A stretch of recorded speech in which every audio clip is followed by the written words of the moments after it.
Bonjour, bienvenue sur la table ronde La protection sociale à la croisée des chemins. Avant de présenter nos intervenants aujourd'hui, juste un petit constat pour ceux qui sont, je pense, la plupart d'entre vous cotisants. Vous avez vu, et puis on en parle depuis quelques années maintenant, on a des hausses constantes du prix des mutuelles, 6% cette année en moyenne, 8% l'année dernière, 4% en 2023.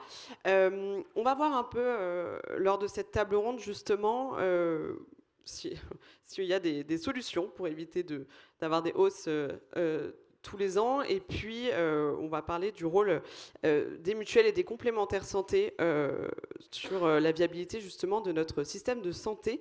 Avec nous pour parler de tout ça, Éric Chenu. Bienvenue, président de la Mutualité française. Monsieur Chenu est attendu à l'Élysée, il doit partir à 11h30, donc s'il s'éclipse, c'est normal. Frédéric Bizard, qui est professeur d'économie à l'ESCP, spécialiste des questions de santé et président de l'Institut Santé. Et Marie Soyer, directrice générale de la complémentaire santé Altis. Bienvenue à tous les trois. Donc avant de rentrer dans le vif du sujet, Marie Soyer, juste... On pose le diagnostic. Vous êtes une complémentaire santé. Vous avez augmenté aussi vos tarifs cette année. Déjà, pour quelles raisons? Pour expliquer un petit peu aux gens dans la salle pourquoi les complémentaires santé augmentent chaque année. Alors Altis, en quelques mots, c'est un groupe d'assurance associatif qui protège 525 000 personnes, donc essentiellement en santé et en prévoyance. Et oui, effectivement, nous avons augmenté nos tarifs sur les dernières années. Et ça, c'est lié à deux facteurs majeurs. Le premier, c'est l'évolution des dépenses de santé dont on a déjà beaucoup parlé, donc le vieillissement de la population, bien sûr, le réchauffement climatique qui a un impact assez fort avec une 40 000 personnes qui décèdent suite à des épisodes de pollution, là où des températures, bien sûr. Et puis, il y a des habitudes de vie avec la sédentarité, une alimentation qui s'est dégradée quand même au cours des dernières années, qui font qu'on a une recrudescence de maladies chroniques. Et les maladies chroniques représentent 60% en fait des dépenses de santé, et 85% des hausses des dépenses de santé, ce qu'on appelle la pente. Donc, avec le vieillissement de la population et les différents facteurs que je viens d'évoquer, on a 400 000 nouvelles personnes atteintes de maladies chroniques, nouvelles chaque année, donc qu'il faut prendre en charge et dont il faut financer les soins. Deuxième élément, il y a des ajustements qui se font entre l'assurance maladie obligatoire et les assureurs complémentaires, qui sont logiques, pour garder d'ailleurs des proportions assez stables entre ce qui est pris en charge par l'assurance maladie obligatoire, environ 80%, et ce qui est pris en charge par les mutuelles. Et ça se fait par des mesures parfois conjoncturelles, mais surtout structurelles, qui passent par des taxes, des contributions et puis des évolutions des remboursements. Peut-être que un dernier exemple assez important, c'est les dépenses dentaires qui sont passées de 30% de remboursement à 40%. Donc pour les mutuelles, c'est 25% d'augmentation sur ce poste-là. Et donc, ça nous amène à avoir des évolutions des dépenses à prendre en charge qui, selon l'adresse, dernier rapport en date de 2024, était de 6,4%, et un déficit moyen, il n'y a pas que les cliniques qui ont des déficits, un déficit moyen de 0,4%. Et comme nous n'avons pas le droit de faire des déficits structurellement, notre autorité de contrôle, l'ACPR, ne le permet pas, pour éviter des faillites qui, pourraient donc nous empêcher de continuer à faire notre métier et indemniser nos assurés.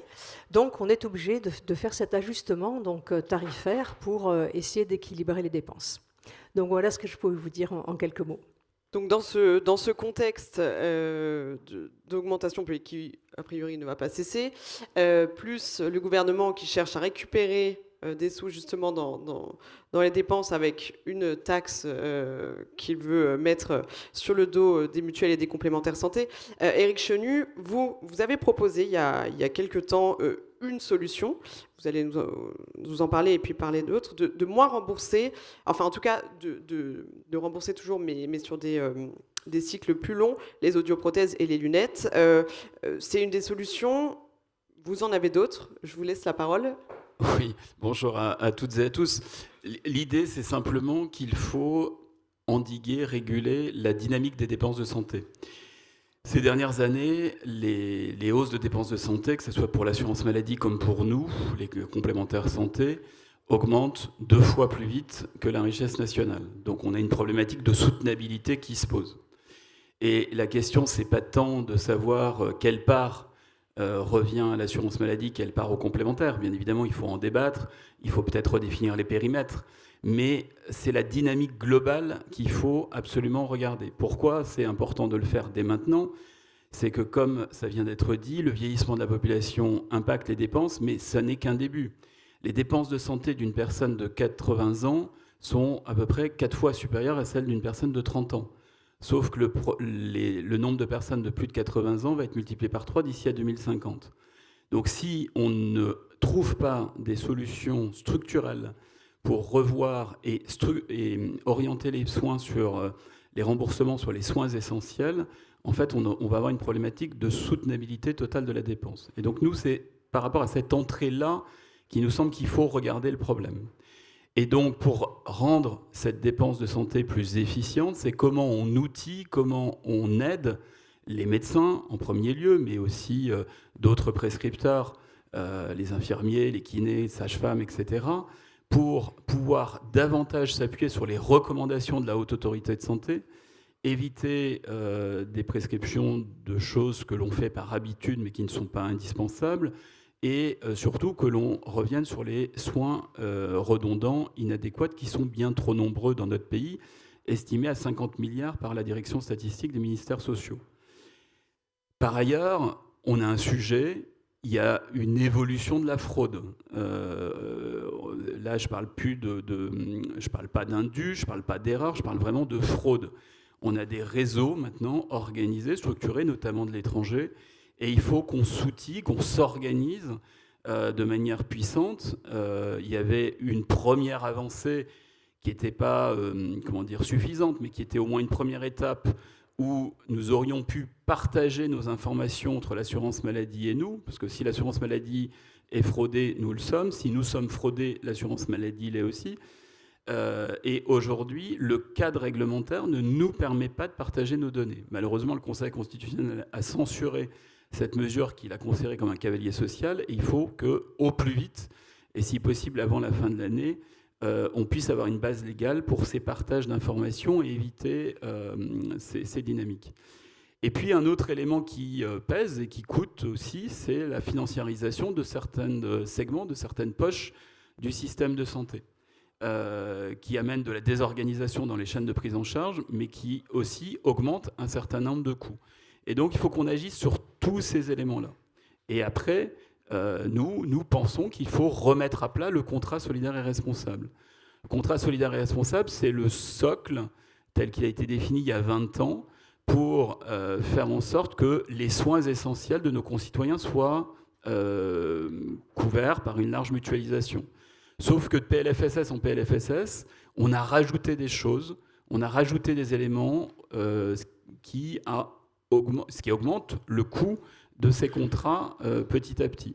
Et ce qui amène certains, notamment chez les retraités, à avoir du mal à souscrire parce que la cotisation annuelle à une complémentaire santé peut représenter un mois et demi de retraite, ce qui commence à devenir difficile.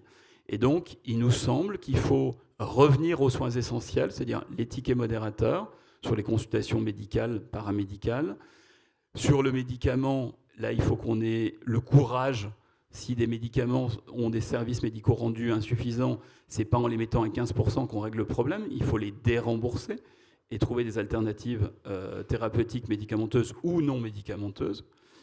Et puis, c'est le forfait journalier hospitalier, bien évidemment. Et puis, c'est se poser un certain nombre de questions.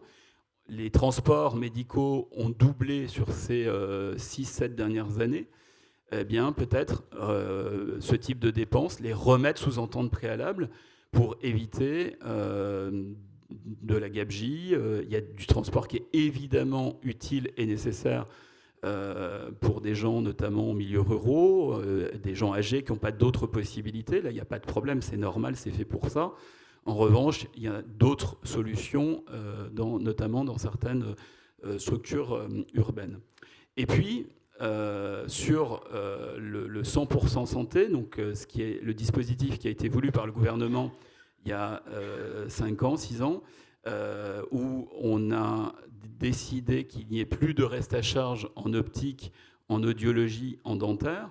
Si cette réforme a eu le mérite, notamment en audiologie, de permettre à des gens qui jusque-là ne se faisaient pas équiper, de se faire équiper, ce qui est une très bonne chose, parce que c'est un outil utile, nécessaire en soins et en prévention de la perte d'autonomie à terme, on a vu aussi qu'un certain nombre d'acteurs ont dévoyé le système par des stratégies marketing puissantes et agressives. Aujourd'hui, vous recevez des SMS, par exemple, parce que vous avez changé vos lunettes il y a 23 mois, on vous dit venez, vous avez droit à une paire de lunettes gratuite le mois prochain.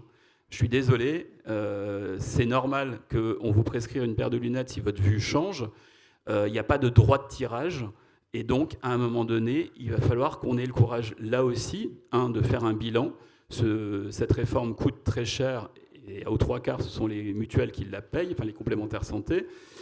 Et il va falloir qu'on revienne, là aussi, à du bon sens. Quand on est dans l'aléa, quand on est dans le soin, on rembourse. En revanche, quand c'est autre chose, il faut qu'on trouve des modalités de régulation de la dépense.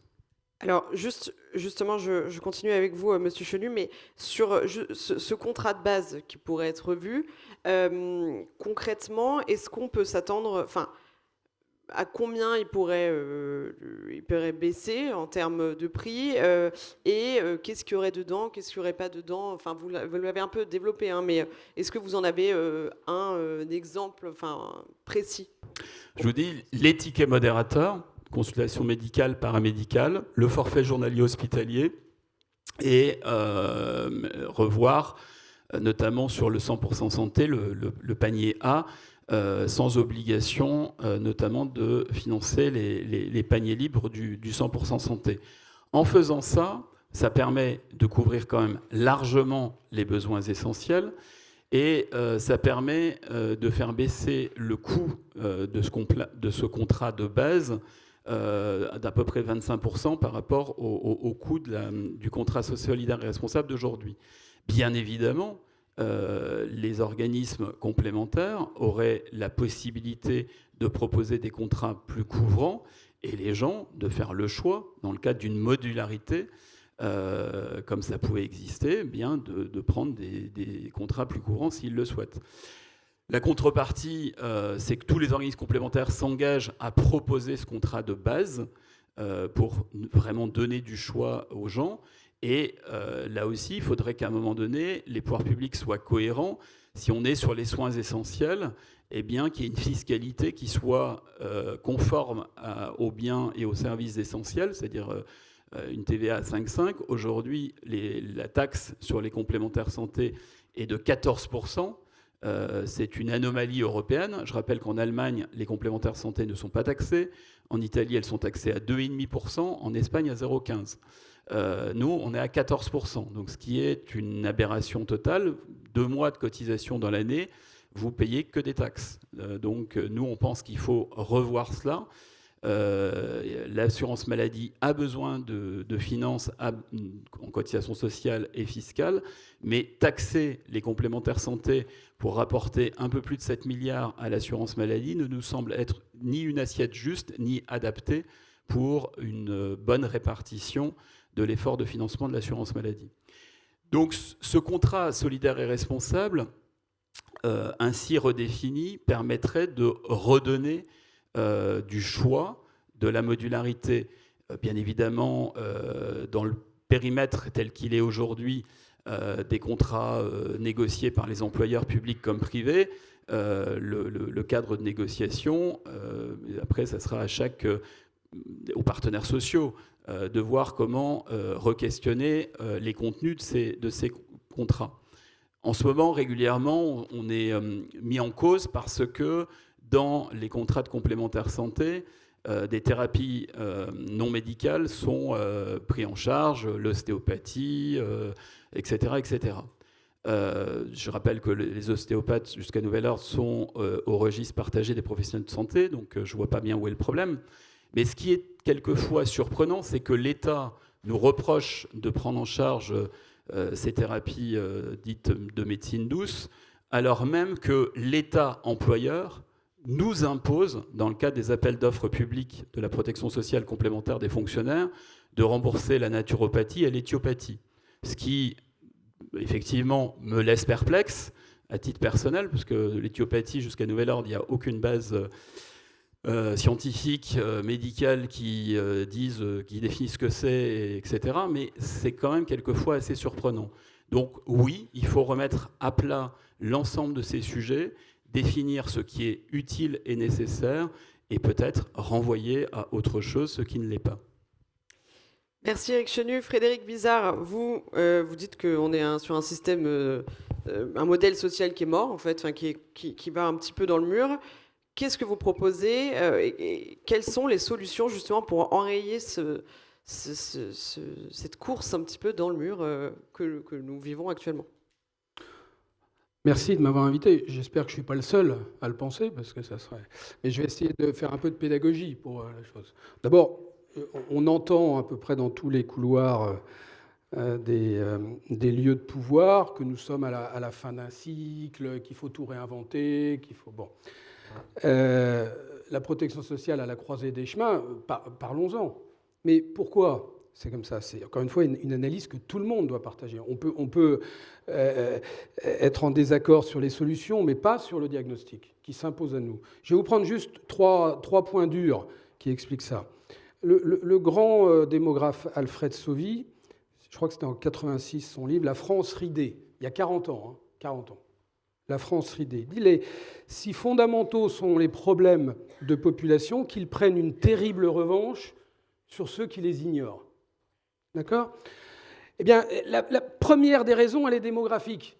Regardez sur un plan quali et quanti la différence de la démographie entre le XXe siècle et le XXIe siècle. Eh bien, vous ne pouvez pas utiliser le même modèle social, pas que sans son financement, dans son organisation. Bon. Deuxième point dur sont toutes ces révolutions technologiques que l'on subit plutôt que d'en bénéficier pleinement. Enfin, on devrait vivre dans un monde merveilleux, en particulier dans la santé. On parlait tout à l'heure de l'hôpital. Ça a l'air de choquer personne que l'hôpital soit en crise. Mais regardez les technologies que l'on a affaire aujourd'hui. Le seul problème, c'est qu'elles ne sont pas diffusées massivement et financées correctement, parce qu'on pense que c'est un coût, notamment. Bon, mais évidemment, il faut réinventer quelque chose. Ce ne sont que des outils. Enfin, ce sont des outils qui ont une certaine puissance. Bien. Troisième point dur, il est le contexte économique, on pourrait même dire social. Je ne sais pas plus qu'un autre si on est sur une stagnation séculaire ou pas, mais on n'est pas tout à fait sur les mêmes niveaux de croissance qu'au XXe siècle. Donc vous êtes obligé d'en tenir compte, notamment entre public et le privé. Bon, on pourrait allonger la liste comme ça, mais on n'en a pas le temps. Donc, j'aimerais vous faire partager que le modèle social qui a été conçu dans un monde qui a été radicalement différent ne peut pas fonctionner dans le monde d'aujourd'hui. Si vous prenez le système de santé, quand vous avez un système de santé qui n'a pas été conçu pour le maintien en bonne santé, qui n'a pas été conçu pour la gestion des pathologies chroniques et qui n'a pas été conçu pour diffuser et intégrer massivement les innovations, je vous confirme qu'il est mort, le modèle. Vous voyez ? Bon. Prenons deux exemples, et je vais venir sur la santé, qui représentent plus de 80% des dépenses sociales. Les retraites et la santé. C'est quoi le problème de la retraite ? C'est de savoir à quel niveau on met la retraite par capitalisation. C'est pas de savoir est-ce que je fais de la capitalisation, est-ce que je fais... Enfin, je veux dire, je sais pas, il faut quoi de plus ? Et on va y arriver. Le seul problème, c'est que si on y arrive dans quelques semaines ou dans quelques années, ça va quand même changer, si vous voulez, la vivacité de notre société, sur tous les plans. Bon, c'est pas parce qu'il y a 15 ou 20% du système politique qui est contre qu'on va se... C'est pas la tyrannie de la minorité qui gouverne sur la chose. Et c'est quelque chose de très important, parce que je reviens juste sur une chose. Hein, c'est le pacte social de Rousseau. Hein, quand Rousseau dit ce pacte social, c'est ce qui fait société. Mais il dit il faut qu'il y ait... Ça ne peut marcher que s'il y a le plein consentement de la société. cette fameuse volonté générale. Que veut la société aujourd'hui? En venant chez vous, j'écoutais la radio et il y a M. Hanouna qui se présente aux élections. D'accord? Pourquoi je vous dis ça? M. Hanouna, il paraît dans son programme, dit « Moi, je veux plus de sécurité sociale au-delà de 2 500 € de trucs. » Pourquoi c'est pas aussi stupide que ça? C'est que M. Hanouna, c'est quoi? C'est pas un politique, c'est un animateur. Lui, il flaire. Tous les jours, il est au contact de la société. Hein, plutôt les jeunes, plutôt le truc. Bon. Et donc, pour lui, en fait, la société veut plus de la sécu. La sécu, c'est juste pour les classes populaires et moyennes. Bon, moi, je suis plutôt favorable pour réinventer un modèle universel et solidaire. Mais que veut la société? Je ne sais pas. Bon, une fois qu'on dit « je suis favorable à », comment est-ce qu'on la rend soutenable, viable dans la société d'aujourd'hui? J'arrive sur la santé. Là aussi, on devrait être tous d'accord. D'abord, je rappelle que notre système de santé, il a été conçu pour être financé par un payeur unique. En dehors des États-Unis, vous n'avez que des systèmes dans les pays développés avec le payeur unique. Je pense qu'on n'a plus besoin de démontrer. Eh bien, on a transformé ce modèle de payeur unique en un double payeur. Ça ne peut pas marcher. Le système est inflationniste par essence, il est inefficace par nature. Quand il y a 30% de la population qui renonce aux soins pour des raisons financières, alors que 100% de la population est couverte par l'assureur public et 96% par l'assureur privé, on peut peut-être se poser la question de l'efficacité de ce système. Ce n'est pas un problème de couverture. Et moi, je suis un grand défenseur du modèle mutualiste, mais il faut évidemment aller vers un payeur unique public pour une grande partie du système, donc plus et privé. Mais non, et privé mais pour faire quoi? Moi, je pense qu'il faut basculer les mutuelles vers la prévention majoritairement et avoir des paniers de soins sur le chose. Mais il y a 3 conditions pour que ça fonctionne. Et je m'arrêterai là. Un contrat privé, c'est obligation de souscription. Sinon, vous n'avez que les mauvais risques qui viennent toquer à votre porte pour avoir un contrat et le système s'effondre. 2, c'est une interdiction ferme et efficace de toute sélection. Et 3, c'est un système solidaire qui permet aux plus défavorisés de pouvoir souscrire. C'est les 3 conditions pour que ça marche. Mais on peut le faire demain matin. Pourquoi est-ce qu'on ne le fait pas? Oui, j'ai dit que je m'arrêtais là, mais je m'arrête. Pourquoi est-ce qu'on ne le fait pas? Bon, parce qu'on a la société politique que nous avons. Mais la société politique estime que le risque est trop élevé. D'accord? Je vais avoir les mutuelles contre moi, les médecins contre moi, les trucs. Allez, on pousse un peu plus loin le truc, puis on passe ce truc. Bon. Et c'est pour ça, j'en parlais avec Éric Chenu, que moi je ne vois que comme solution, c'est pour ça que j'ai créé l'Institut Santé, c'est pour ça que je m'engage un peu plus que mon rôle d'économiste, c'est que je pense que les dirigeants, les VIP, vous les appelez comme vous voulez, les stakeholders, comme on dit en anglais, du système, doivent faire la promotion et montrer qu'ils sont prêts à cette réforme-là. Et la société politique suivra. Les parlementaires, l'État veut le bien de la société, il ne faut en avoir aucun doute. Sauf que pas de risque, 0 risque, et pas beaucoup de vision. Marie-Soleil, je vous laisse peut-être réagir aux propos de Frédéric Bizard et puis enchaîner. Enfin, je sais que vous êtes aussi sur la prévention beaucoup. Frédéric Bizard en a parlé un peu avant vous. Je vous laisse. Merci. Oui, alors en fait, moi je ne crois pas du tout à un effondrement du système de santé. Aujourd'hui, l'ACOS, qui est donc l'agence qui gère donc le financement de la sécurité sociale, c'est 730 milliards d'euros. C'est vrai que ce sera dans quelques années 800 milliards. On a, donc toutes branches confondues, la Cour des comptes estime qu'on aura 20 milliards de déficit, il y a 4 branches, 20 milliards de déficit en 2028, donc ça fait 3% de déficit. Donc c'est un système qui s'adapte, ça a été dit dans les tables rondes précédentes, c'est un système qui depuis 80 ans s'adapte. Il s'adapte sur ses ressources et il s'adapte sur ses recettes. Et sur ces ressources, on a vu arriver donc la CSG, la CRDS, parce qu'il faut bien faire face, comme vous l'avez dit, à l'évolution de la démographie. Un point de CSG, c'est 10 milliards d'euros, c'est juste pour avoir des grandes données en tête. Et sur le plan donc, des dépenses, je partage tout ce qu'Éric Chenu a dit, d'abord sur nos prises en charge et sur ce sur quoi il faut être attentif. Et il y a vraiment une efficience à trouver ensemble pour faire en sorte que ce modèle puisse demeurer. Nous, on est une asso d'assurés, hein, je ne l'ai peut-être pas assez précisé, mais donc Alpetis appartient à une association d'assurés. Et en fait, on constate un attachement très fort en fait, des assurés à ce modèle. On le voyait d'ailleurs hein, dans l'étude de ce modèle qui est assez pluriel et très particulier. Donc notre vision, c'est qu'il y a 5 principaux acteurs et qu'il faut qu'on arrive à coopérer le mieux possible. Il y a bien sûr l'assurance maladie, il y a bien sûr les assureurs complémentaires, il y a donc les professionnels de santé, dont certains sont évidemment dans la salle, il y a les assurés, il y a les entreprises aussi qui ont un rôle à jouer. Et donc nous, on est plus donc en lien avec les assurés par construction, parce que en fait, comme on vient en complément de la sécurité sociale, en fait, c'est nous qui fermons la marche en quelque sorte, donc on assure le dernier kilomètre, donc on a une proximité, les assurés s'adressent à nous pour avoir des renseignements sur leur remboursement, que ce soit sécu ou mutuel, et donc on est en relation constante avec nos assurés. Et ça, c'est quelque chose que la Mutualité française fait la même chose, qu'on essaie de valoriser, à la fois dans la compréhension qu'on a du système, d'où les propositions qui ont été faites par Éric Chénu et que je partage complètement, mais aussi dans l'accompagnement de la prévention. Et je sais que c'est un élément dont vous souhaitiez que nous parlions.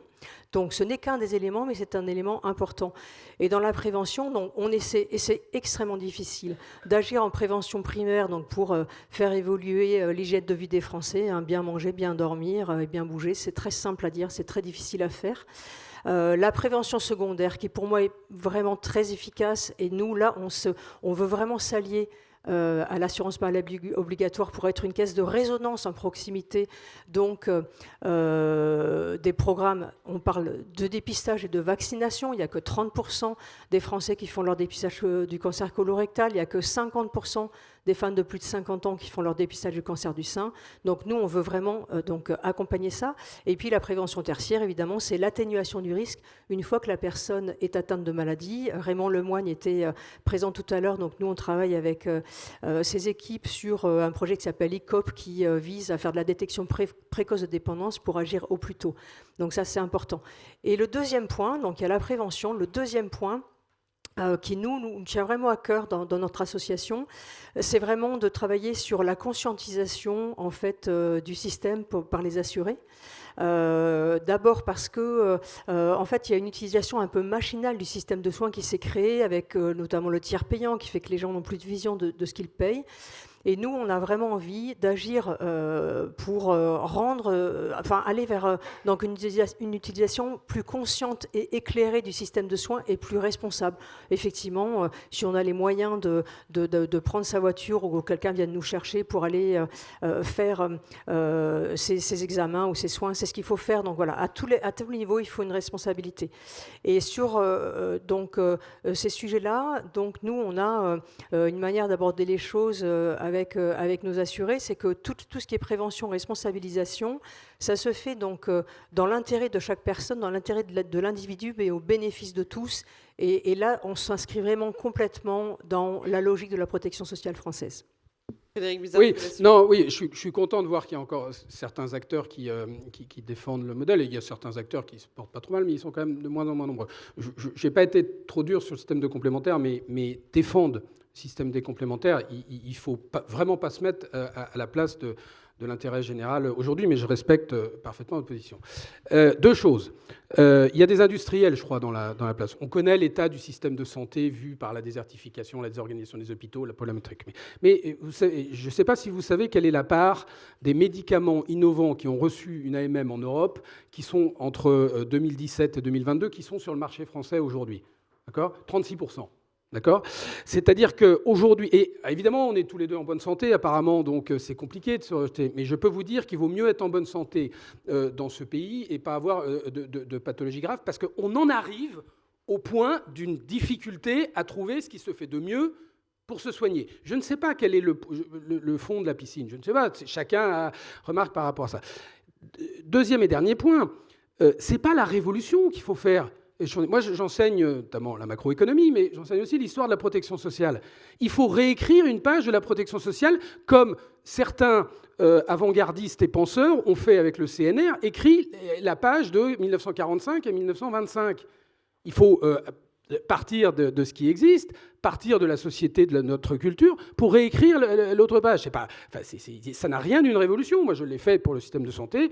Il y a un programme qui est tout prêt. S'il y a mieux, il faut prendre mieux. Mais je peux vous dire que c'est la continuité de le faire. Il faut qu'on pense un peu à la génération d'après, parce que quand vous parlez finances et qu'il y a 140 milliards fin 2024 de dettes et qu'on en génère 25 tous les ans de dettes sociales sur la chose, ça, c'est quand même de l'argent à rembourser plus tard qui sera en moins dans la protection sociale de nous quand on sera prêt de sucer les fraises et nos enfants. Enfin, on a le droit aussi de se préoccuper au-delà de notre petite génération.